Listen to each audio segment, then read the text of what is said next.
If you haven't used multiple Gmail accounts, it's very convenient to have them all in one place.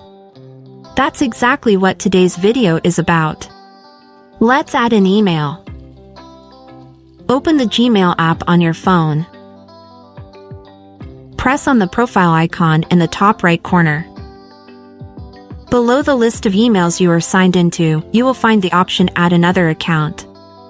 Click on it. Then press on Google. If this window pops up, verify it's you by providing your fingerprint. Now we enter the details of the email we are adding. Enter the email address or phone number. I will enter a Gmail address.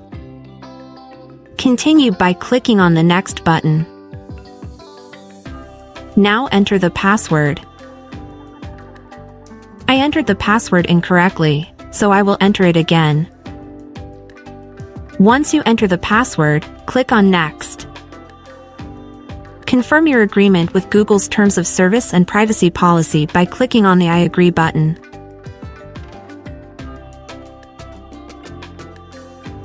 If you want, you can add a recovery email or home address. I will skip this by clicking on Not Now. Now let's check if the email has been added. As you can see, the email is here. And finally, don't forget to subscribe to the channel so you don't miss any videos.